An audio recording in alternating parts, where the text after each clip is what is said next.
Hello, everybody. Welcome back to another episode of ITSP's magazine podcast. And this in particular is Redefining Society, where we talk about society and technology.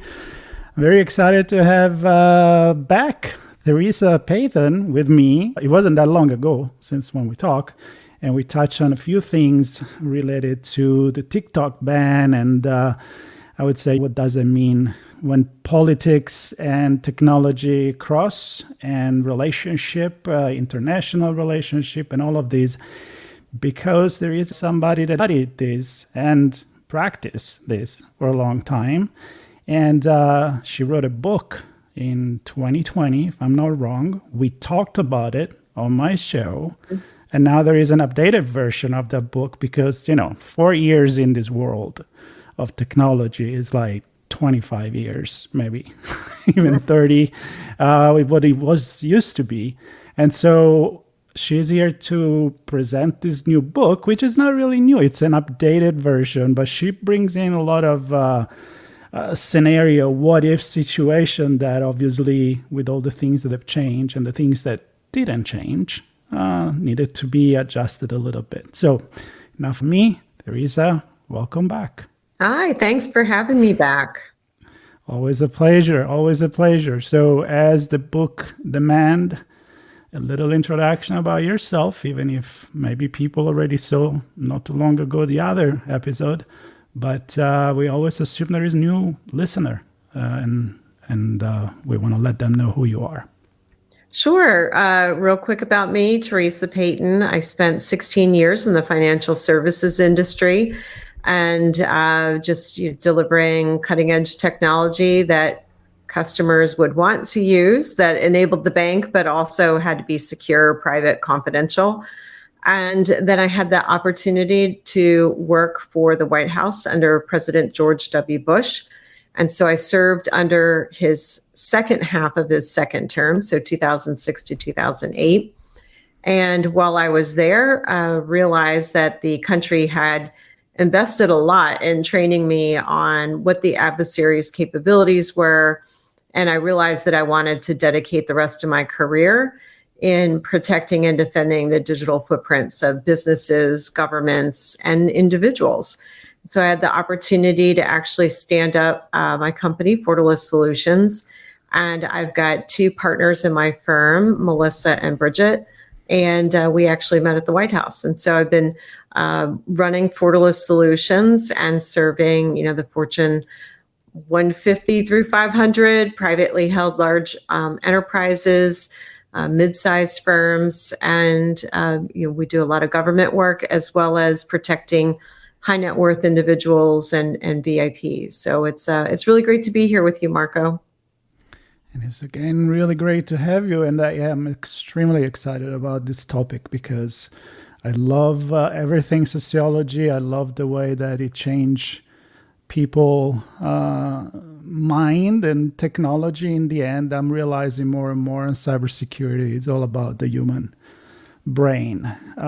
As much as, some technology actually comes into place, but when it comes to condition people and what is called social engineering, it's something that I think in the end it's very relevant, and the human side of cybersecurity is more and more relevant. But in this case, you're talking about this book called Manipulated, and it talks about cyberwar, hijacking election, distort the truth, which is part of your title. I was reading that. I'm not that good at reminding them. But I am curious to start with this. Number one, as I mentioned at the beginning, 4 years, you felt the need to update this book. So let's start from that. Why couldn't you just leave that book the way it was and write a completely new one? Yeah, some things are still exactly the same. And, the first thing to mention that's still exactly the same is disinformation and misinformation is still alive and well on the internet, on big tech and social media. So sadly, a lot of the original book is the same. Maybe things are a little worse. But I do have a lot of optimism based on the amount of awareness and conversation we've had the last 4 years. But I needed to update the book because generative AI was not out in the kind of public domain when the first version of the book came out. And now what used to take manipulation campaigns a little while, you had to have some technical know-how, but also you had to have some really great language skills or hire translators to really have a narrative, pop and become viral within a certain demographic. And now with generative AI, you can say, I really want to reach the voters of Texas. And you don't even have to be a native Texan to sound like a Texan and not sound like, you Hollywood Texan. So, for example, instead of saying, sounding like John Wayne when you do your translation, you could actually say to generative AI, okay, I want this written in how Americans speak English. As a matter of fact, model it after Matthew McConaughey, who is he is from Texas, and make it sound like somebody from, and then you could pick different parts of Texas. And then generative AI will find the colloquialisms, the sayings, and integrate that into the conversation. So now the technical barriers are super low, very inexpensive. And now the language barrier, as in the spoken language, American English doesn't have to be your first language anymore. So you could speak whatever language, maybe not even speak, British, because let's be real, Marco, right? So people in the UK speak English, people in America speak English, but I think it sounds very different.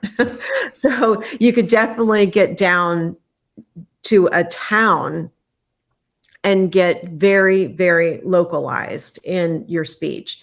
So now suddenly you've got this opportunity to do manipulation campaigns at a speed and a scale and a level of economies that wasn't available back in 2020. Yep. Translation. I was actually looking at some video the other day where it can take my face. I'm talking, like having a speech like right now, not only use my voice to translate in, 25 different language, 10 seconds each, but also adapt the movement of my mouth and my lips to match the translation. And so it's not just an overdub like you watch the movies and you're like, that's not the original language, but it's as real as real can get. So scary. Fascinating and great tool. What do you use it for, right? So any other major changes that you think AI it's actually affecting the scenarios, and are we using it also, the good people, the good side, to improve the detection of all of this? Yeah, you bring up a great point, because the generative AI and AI algorithms aren't inherently bad. They're tools. It's just that when they're in the wrong hands of people who have, nefarious intent, that's the misuse of that technology, right? So the technology itself isn't inherently bad. It's the lack of guardrails and it's the lack of governance that allows bad people to use the tool in a bad way.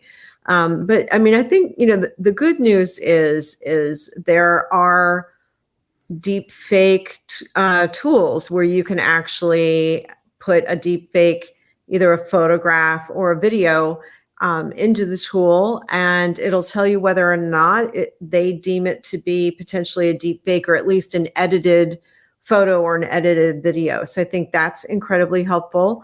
You do have where different nations have had conversations around how do we leverage this technology for good, and if it's being leveraged for bad purposes, how do we as a global community spot and stop that and make it easy for people to detect it and report it and have it taken down. And I also want people to take away like that. There's such power with this technology because, and I talk about that in the book. So even though I talk about the misuse of the technology, I also talk about how it can actually help us, right? So generative AI, besides the fact that it can help us with training videos, and if you are onboarding employees or vendors in multiple countries and multiple languages, the opportunity to in real time do translation for them that's pretty close to what they're used to expecting and hearing, reading, and seeing. So there's really a lot of good that can come out of it, including healthcare. We could end up having individualized, customized healthcare that could be incredibly helpful. I just saw something, and I haven't decided how I feel about it, but I did just see something about the ability to clone an expert. So if you almost think of it as a person who has a career of working in a particular field, has a body of knowledge. And so how do you share that body of knowledge? You can do it one-on-one by having a conversation. You can do consulting. You can give a speech and maybe reach 50 or 100 or 1,000 people. You could write a book. You can do a podcast like you do, Marco. Or in this instance, you can start to train your body of knowledge into a data lake and train a large language model and AI algorithms and generative AI. So now you can have the wisdom of an expert at your fingertips. And so, think about the possibility. I'm a huge fan of Bob Iger, for example, and the opportunity to say, I'd love to have a one-on-one session with Bob Iger. And they say, well, you're not going to get Bob because he's kind of busy and I doubt you could afford him. But Bob has trained for entrepreneurs like you. He has trained a very specific advisor model, and where the advisor doesn't have the answer, Bob will, follow up. And now you have the opportunity to get the wisdom of Bob Iger and do it in an interactive way, but Bob doesn't have to be present for that. I'm not sure exactly how I feel about that, but I think the technology is very compelling and very interesting. And again, I get back to the reason why we have the problems we have is we don't have the right guardrails in place. And, just like cybersecurity, it always feels like everything rests very heavily on the shoulders of the user, right? So it's like we bought all these things. We've got a security operations center. You think about cybersecurity, it's like, but it comes down to what? Don't click on a link and open an attachment. Don't give away your multi-factor authentication code. That's really not the authentication platform. You're doing the wrong thing here, and be aware and be vigilant and report everything. And it's like, wait a minute, there's like a lot of technology going on here. Why are you relying on busy old me who's just trying to get my job done or live my life? Nope. And it's really the same thing with these manipulation campaigns, Marco, is there's all this technology involved. But at the end of the day, right now, for the most part, we're saying to users, be aware, be vigilant, don't promote misinformation. If you see something, you should report it. And that didn't work in 2020 during major global elections. And that's not going to work in 2024. And that's, I guess, the scary part. So you use scenarios, like when you start talking about a certain topic, you have a what if it works, what if it doesn't, and what could happen here. So you kind of go into creating some fictional but inspired by reality situation. So did you updated all of these, many of these in the new book to reflect the new / old reality? I did. So I like creative writing. And so it was really great to have the opportunity to open up or close a chapter with a fictional vignette. And I always let people know at the bottom, this is fiction for now. And the fictional vignettes that I added to this update and new material in the book really present sort of, if we don't change course and do something different, this is what I believe could happen. But if we do change course, here's what we can do, and that it's not too late. And oftentimes the change in course doesn't require a lot more effort. It's just thinking and talking about this differently. And so I do have an updated, so I've got, let's just say Francesca from Italy plays a central role during a European election. There's very important European elections going on in 2024. And she happens to spot a manipulation campaign unfolding on Telegram. And there's one scenario where we haven't made the investments we need to, and that plays out a certain way. And then there's another scenario where we make course corrections now globally, and it plays out a different way. So, I don't want to spoil it for people who haven't read the new version of the book yet, but yes, I've updated those fictional vignettes. And there's also an interview with a real person at the beginning of the book. Really cool. I am a big fan of using stories and metaphor. I mean, I do have a podcast all about storytelling because I think we always tell story no matter what. So the fact that you incorporate this into a very, very serious topic like the one you cover in the book, it's I think it will help the everyday person to understand more all of this. So let's get to the point. Like, you focus a lot on election, and it happens that, whoops, it's election years again in the United States. It's election years somewhere in the world all the time. I think there are plenty. I think you focus on the United States one, but obviously this kind of manipulation, we can see it happen everywhere, even probably some places even more, I'm assuming, where the regime may not be as democratic as ours, and we still are paying very dear consequences for the power of this cyber criminal. So are we in a better spot than 2020 then, or do you think that technology is giving advantages to the bad guys now? I think from an awareness standpoint, we're in a better spot, but the manipulators don't give up. And so they're leveraging the newer technology to basically work around what few guardrails exist.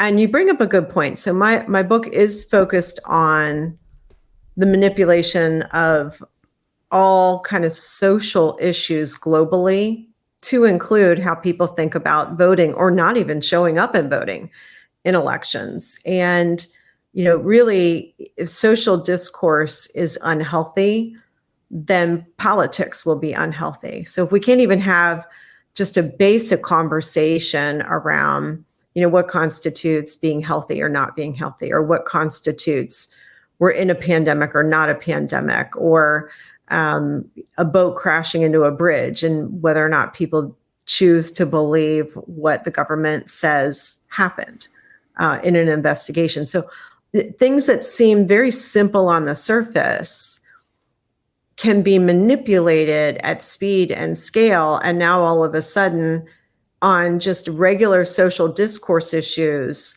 it's chaotic. We don't get along. People aren't speaking to each other.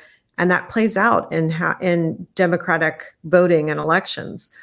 So what's interesting about kind of the conundrum that the United States and even countries in the EU find themselves in is, you brought up a point, Marco, about some countries are, just constant manipulation campaigns. And one of the things you have to look at is many of these countries perfect manipulation campaigns, disinformation and misinformation on their own citizens.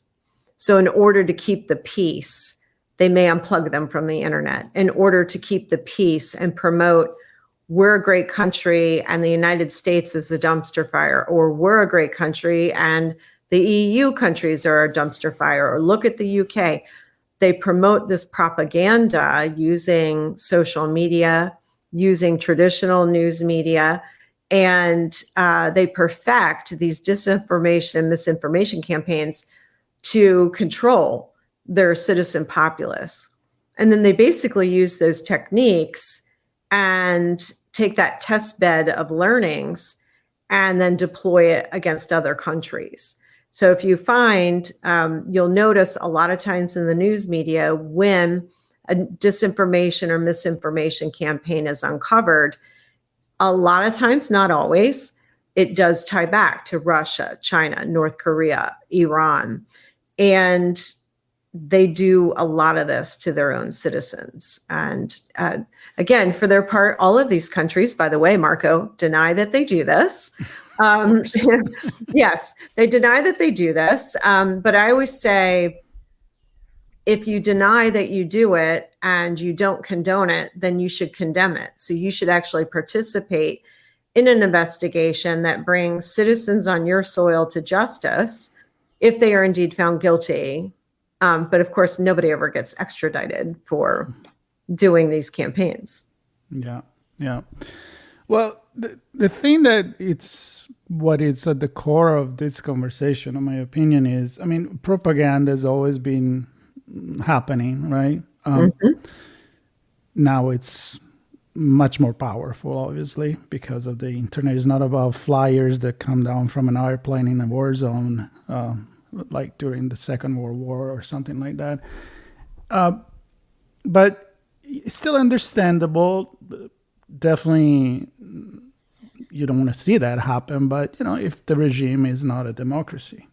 But when you can't have control in the democracy, where by control I mean having a line, draw a line where you can really tell people, this is how, this is the truth and this is not. And it blows my mind when it's like, well, I believe what I want and it's my right, and I don't care. Pigs fly, and you can tell me what you want. I'm going to stick with this. It's very philosophical. You can impose to someone the truth. But, one may wonder from a philosophical perspective, what is the truth? Well, and that is a big question, which is, who is the arbiter of truth? And it used to be, okay, let me see it with my own eyes, hear it with my own ears, let me read, let me experience, and then let me decide for myself. But in the age of deep fake audio and video, how can you believe what you see with your own eyes? And we really missed it on this one, but we have the opportunity to kind of stand up those guardrails and get that back where people can know. So for example, there's an opportunity here where news media, trusted vetted news media, could be watermarking their audio and video so that the moment it is edited, the watermark changes and it says this video has been edited. So there is the technology that exists to let you know.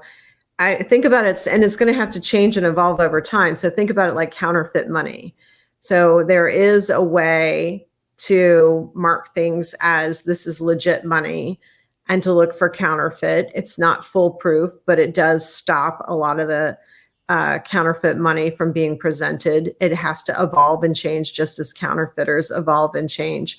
But there is a technology opportunity here and policy and guardrails to make a difference. The question is like, do we have the grit and the tenacity to follow through with what needs to be done? Yeah. And on top of that, there's nothing harder than try to make people understand something that they don't want to understand, and they want to stick with that. That is one thing in doing my research for the book the first time around, and it was confirmed the second time around. I was fascinated to see researchers talk about the confirmation bias effect, even if you don't actually know that you're looking for confirmation of your biases and your beliefs, that there's something about kind of the visual audio effect of social media that plays to, one, we know that if your post gets likes, there's an endorphin rush. So we know that from the research. And so then the next piece is, you're looking, and, I always remind people the internet gives you more of what you came for. Sometimes it'll test you out. It's an echo chamber, right? Yeah, it really is. It gives you more of what you came for. And I'll just a quick segue, because, I'm always looking for an opportunity to make sure when I go online that I get positive things sent to me in my feed, because fighting cybercrime can be fairly dark. So I really don't want a lot of negativity if I'm going to go to social media, right? So like Marco, for example, I follow people like you because a lot of your posts talk about serious issues, but you're great. And a lot of the people you interview are just really great and interesting people. And they're trying to do really good work in the world. And so the internet will serve you more of what you want. And so I did this test with TikTok where I don't have a TikTok account. I just went to TikTok.com. And I just spent a few minutes looking at rolling pandas, because it's really hard to be sad if you just watch a few minutes of rolling pandas. I mean, they're hilarious, right? And so I wasn't, logged into TikTok because I don't have a TikTok account. I did have other tabs open. And then for the next week, every time I went to the internet, it served up more rolling pandas, which really made me very happy. So let's go back to confirmation bias. So you're looking, you're researching, you're trying to be a very discerning reader and thinker on issues that matter to you. And then the challenge is disinformation and misinformation. They'll take a kernel of truth, they'll take part of what you're searching for, and then they'll twist it, and then it gets sent out there. And then because the internet's trying to give you more of what you're looking for so that you'll stay on that particular platform longer, and you'll invite other people to come there, and you'll cross-post things from there. It just keeps serving you up things, and you don't even realize, because you're like, see, I knew it. I knew I was right on this issue. And look, 3 different things came to me today telling me I was right on this issue. Now your biases have been confirmed and you don't even know it. You've literally been manipulated into thinking I was right all along. Now it's time to share this bad boy and this bad girl information with other people. And so that's the part that manipulators, people who do this for a living, that's the part they understand. They probably understand how algorithms hit any demographic better than the social media big tech platforms do themselves. I mean, let's face it. I said that at the beginning. Technology, yes, it helps, because now you can tell AI to say, hey, I want you to pinpoint the factor that cross-reference data and tell me, how people react to these. And I'm sure, a lot of social media, they do just that. But it comes down to psychology. I mean, all of this is psychology. And I think to talk about the truth a little bit more is that truth, it takes time and an effort. And I remember studying sociology of communication back in the days where internet was not for everybody, was not commercial at that point or not enough. And the professor of journalism will say, read 3 newspapers. One from the left, one from the right, one independent in the middle, and then make your own conclusion. People now, they just want the headline, and that's the old news that they get. So it's kind of made things easy for the manipulator, I'm afraid. Let's get into the book itself. One of the questions I like to ask when I'm on Audio Signal, where we talk about stories and storytelling, is who do you have in mind when you write this book? Who is it for? Your audience? Is experts? Is politicians? Is the everyday people? What's your message? Yeah, I have a little something for everybody in there. I really want lawmakers to read this book. It's a very complicated issue to understand. And there's a lot of jazz hands going on around freedom of speech. And I take freedom of speech very seriously. And around how do you regulate social media if they're, quote, not news organizations? We have to do better. we deserve better as a generation, and our children and our grandchildren deserve better. And so just throwing up our hands and saying, in the name of freedom of speech and in the name of, no, they're not really news organizations, there's nothing more that can be done other than just be aware, be vigilant people, and report it. Parading big tech and social media up on the hill, incredibly ineffective and actually quite frustrating. And again, I'm just going to say, lawmakers, we deserve better from you. And I mean that for citizens all across the globe. You can protect freedom of speech while also protecting us.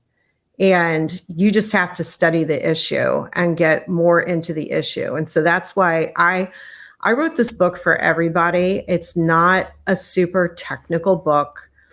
And I tell a lot of people, look, this book may not be for you personally, but I want you to read it. And if you have a friend, a family member, a colleague who is falling prey to misinformation, disinformation over and over again, this is for you to give it to them, ask them to read it, show them love, space, and grace, and then open up a conversation based on the book. I hate hearing that people no longer speak to somebody because, they believe these conspiracies and I can't get through to them. And so I'm hoping the book can actually open up a dialogue. I would like teachers to teach this in their civics and history classes. This does not have to be a technology class book. The generation coming up, they don't have the protections around them that they need. And we need them to, Marco, I had sort of the same thing. I had an economics professor who would tell us we had to bring in articles on both sides of the issue, and that had to be both national and international newspapers. Mm-hmm. And so I had to old school go to the library and photocopy articles on both sides of the issue. And then I had to write an executive summary of what I read and both sides of an issue for my economics professor.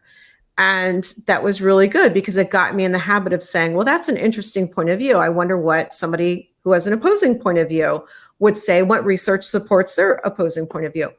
But Marco, the younger generation, they don't have that opportunity. They're just bombarded. Mm-hmm. They're bombarded with algorithm-driven information.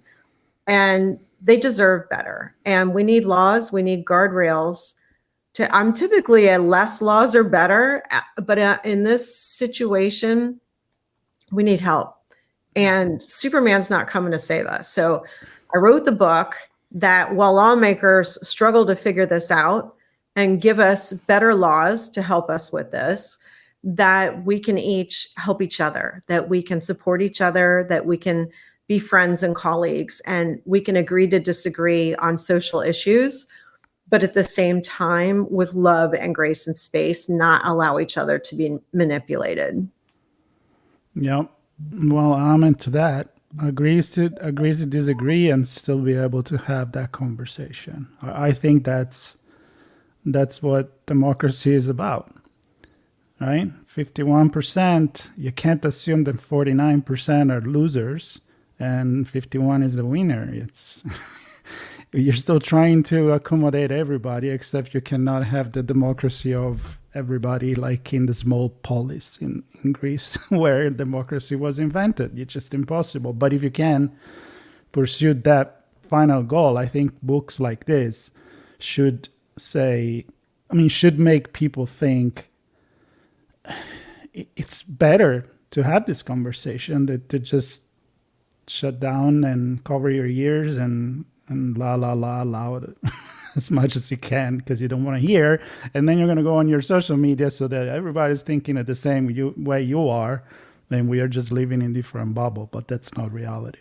So Theresa, I could talk to you all day long, especially on this kind of topic. I get really, really passionate about it, and I do suggest definitely people to listen, or I don't know if there is an audio version of this. Is it? We did not get a chance to update the audiobook. There is an audiobook, and for many subscribers of Amazon Prime, it's free right now. Oh, cool. So if you want to listen to the audiobook, the paperback and ebook will be out by April 22nd. So then, you can just kind of catch up on kind of the new stuff. Would you actually suggest that for people to listen or read the first one and then the second to see what did change?